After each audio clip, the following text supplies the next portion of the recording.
Welcome back to Crimson Drive, driven by NASCAR. This is Roger Hoover. Great to be with you from the LLH Healthcare Advantage Center at our podcast studio. We're talking Alabama men's basketball. It's March, and it's go time for Latrell Wrightsell Jr. and the Crimson Tide. Trelly, roll Tide, man. It's good to see you. Good to see you, too. Well, how excited are you for what's ahead for this basketball team based on the journey we've seen all you guys take throughout this season? I'm super excited because, we've been through a lot of ups and a lot of downs. We know that what it takes to win these games because we scheduled a really tough schedule. The strength of schedule of ours is obviously top 3 in the country every year. But this year, for sure, we played mainly all the teams that they say are Final Four teams, competed with them, and if not beat some of those teams. So I think with this run, I know that we had like injuries that deflated some of the games that we probably could have won if we had full health. But there was no excuses with that. We took it with a grain of salt and continued to just work. And I think we're just ready for the outcome of this season that we're about to go into now. Yeah, we're really excited to see what this group looks like because everyone's starting to round into shape and make sure everyone's healthy. Just can you talk about the hard work you had to do to come back from injury this year and all the support Alabama gave you to make sure you get back on the floor? It was a lot. I know Clark Holter did a really good job, and Henry Berea, those two worked as a triangle with me, and then also with the nutrition with Amanda. They all three worked really hard to just sacrifice their time to be with me and to help me out. And it took some sacrificing for me too, to just take away some of my free time and actually just spend more time up there at the gym and work out maybe when I didn't feel like it. And it got me back to where I needed to go. They always told me it might not happen right away, but eventually it'll happen. And I continue to just work, and to be where I'm at right now is a blessing. So I'm very appreciative of those three. Absolutely. And again, getting all you guys healthy has been a lot of fun over these last few weeks, and especially against Auburn on senior night. What a great final victory for you at Coleman Coliseum. How special was that night? That was special. It was just a bittersweet moment. I've had a lot of hard work and dedication come into Coleman, and for me to just pour it out there in the last game and to win by a wide margin against our rival is really good, and a very good way for me to just send off my Alabama career at Coleman. They had all the senior night festivities before the game. Is that probably the most emotional you've been before an Alabama game in your time here? For sure, yeah. I haven't really got that emotional before a game like that, so yeah, that was pretty different. How special was that with your family? That was super special. Just having my dad and mom walk down there with me, obviously bring in some of my family, have my girlfriend here with me. It's been cool to just have like my family just here with me and just to experience the moment that I put in a lot of work to be here, and to obviously have it pay off, and then obviously get a win, and then have my family be here was just a blessing for me. That's really special. And again, things have changed a lot in college athletics. And when you think about a senior night, guys aren't necessarily teammates for 4 or 5 years as much anymore. But for you, I know you got to go through senior night with 2 guys you really love playing with. What can you tell us about what you've seen from Houston Millett and then Noah Williamson? Houston Millett is just a great guy. Me and him, he probably already told you, but like Bible study guys, we really took in a Christian faith of like the whole team, bringing everybody together with Bible studies, trying to do different things to just grow our connection with the Lord with Scotty, our chaplain. And so we gained a really deep connection. Obviously, we both actually played in a Pro-Am league in California before we even got here, before I even knew he was going to be my teammate.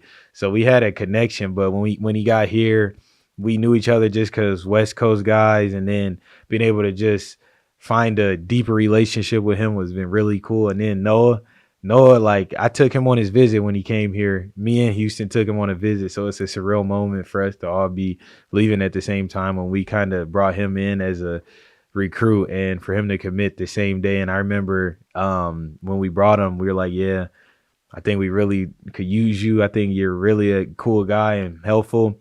And I think the next day he had called us and was like, yeah, I like you guys. I'm going to come here. So it's just a full circle moment to have us just all be able to walk off the stage of Alabama careers with a win on top of Auburn. It's been fun. And I love those guys till hopefully we can have a reunited and go win a national championship. Yeah, absolutely. Because really everybody on this roster right now, it's going to take everybody to have the type of run you want to have in the NCAA tournament. For sure. Yeah. Everyone is needed. I think guys that haven't been playing good is like, this is the time where we just scratch everything off the whatever happened in regular season, percentage wise, numbers, points per game, everything is scratched off. It's a new season. And I think Coach Oates did a really good job of like reiterating that in today's practice. Like, we're not focused on whatever happened in the regular season. Your averages don't matter. Your shooting percentages don't matter. We need all 15 guys to buy into one concept, and everything else will fall into place.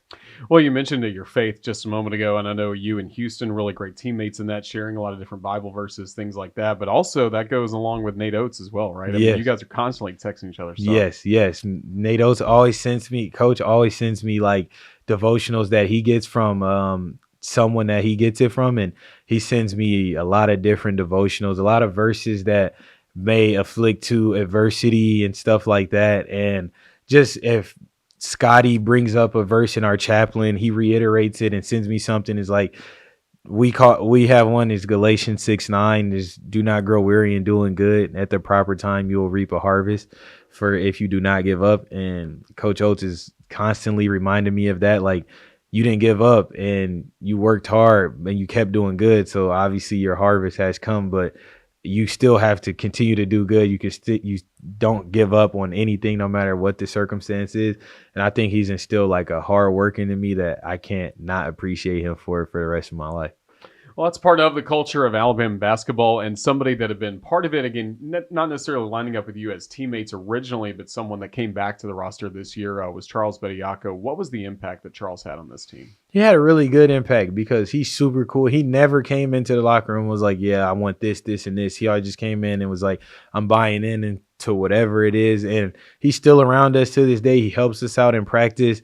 He does a lot of things for guys that maybe not have cars. They take some places, does things with the team still is a team spirited guy. And like, his situation sucks itself, but I just respect him for his attitude, coming around every day, like sacrificing, being selfless. Like, we preach selfless love, and he shows that a lot by just sacrificing, being on Blue Squad. He's never played on Blue Squad before in his life, but being on Blue Squad to help us get looks, rebound, block shots for us in practice, and then also like help Rel out when he's doing stuff. Like, when he's tired in practice, he comes and gets Rel. It's still the same look. So I really appreciate Charles and his attitude, and I love him. Absolutely. Well, looking back at a few games this season, I want to start with a game that maybe you don't want to talk about too much, but it's the Florida game, because you lose that ball game, but then after that, 8 wins in a row. What were some of the lessons learned that really sparked that great winning streak afterwards? I think it made us have an edge to us. I don't think anyone wants to get blown out, let alone to a team that won a national championship and that we had a little bit of beef with. So like, for us, like they called us out for Charles, and we were trying to do it for Charles and stuff like that, but also for ourselves. And for us to like lose the way we did and like not show fight, it kind of looked like we got punked, and like Coach Oates was on us about it. And also just the pride of like being with ourselves and having a standing ground of like who we are and not getting pushed over for that was something that was a big emphasis. And I think we emphasized that so much that we just swung the pendulum all the way to like just getting stops and not getting bullied. And I think that helped out in that 8-game win streak, because there were games we didn't shoot it good, but we fought through like on offensive rebound and stuff like that in a possession game. Yeah, and then part of that winning streak was the double overtime thriller against Arkansas. Is that one of the best games you played in? Yeah, that for sure was one of the best games I played in. It was electric. A lot of pro athletes on the court. It felt like an NBA game. Hostile environment, and shout out to the Coleman Coliseum, the Crimson Chaos. They were out there. We needed that support, and I think it helped out a lot. It really did. And when you see LeBaron and Finelon have a game like that, just when he's in the zone, how good is he? He's really good. One of the best players. I think the best in the conference for sure. I hope he gets Player of the Year, or he should. But other than that, I think he's a really good, phenomenal player, and also a great guy. A lot of people look at it just maybe like he does like a lot of different things to showcase when he scores and stuff like that, but that doesn't mean anything because he's a super good guy. Like, he's really cool with the team. He has a relationship with everyone.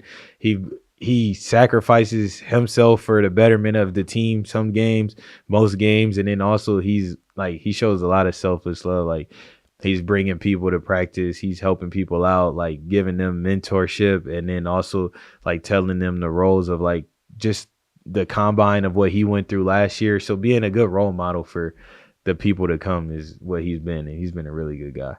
Really good guy, really good scorer when you need him most. So we really saw that in Knoxville to close out that game at Tennessee. Just walk us through that game, because for so much of it, not much of it went right for Alabama, but you guys found a way to get the win in the end. I think just staying consistent and doing what we plan to do. And I know that at the beginning we had a lot of turnovers, but I think one thing that we have gained throughout this season is just resilience to keep fighting. I think that a lot of teams would definitely fold, and I think when we've been through so much adversity with not having guys, with guys getting injured, and with like some games we haven't made shots, just keep persevering. And that's something that we can constantly remind ourselves of, is to persevere through not making shots, through not getting foul calls, through not getting what the ref is trying to get, or even the home crowd advantage, and just continue to push through that. And Barron was big for us at the end of that game.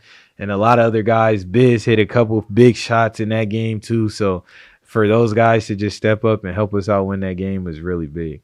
It's been such a journey for you throughout your college basketball time. Has it hit you sometimes that time may be running out, and I'm sure motivating you more to keep winning, keep getting this thing all the way down the road towards a Final Four and a championship? Yeah, I think before senior night, I had a couple people text me, especially some of the guys that's on the team, just like, I love you, like, I'm going to miss you. And I'm like, dang, it's not over yet. We still got a whole bunch of time to go, but I understand it, especially with guys that haven't been through postseasons before. There's still 9 games left that we should have, and to understand that is totally different, because a lot of guys, especially guys coming from high school or teams that don't make the tournament, are pretty much wrapping up their season right now.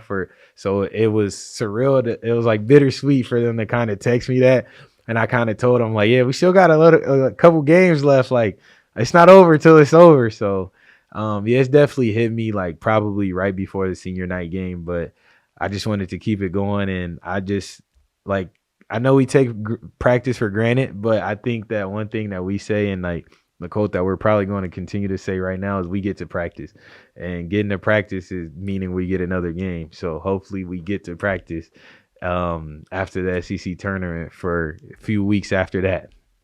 Absolutely. And speaking of the NCAA tournament, you've been part of a team that's gone to a Final Four, gone to an Elite Eight. What made those weeks of preparation and those games so special that you can really carry over and pour into this team? I think the buy-in of everyone. I think, like Coach Oates says, and he always does it around this time of year, is don't worry about your stats. Don't worry about anything other than what matters at the time. Don't like lose yourself in the game and lose yourself in the moment. Don't think about anything else. And if you do that, then everything else will happen for itself. Well, we're looking forward to hopefully a great run coming up for the Crimson Tide and more games for you in an Alabama jersey. Yes, Trelly, just thank you for the time you've given us. All the best moving forward. Roll Tide. Roll Tide. Thank you.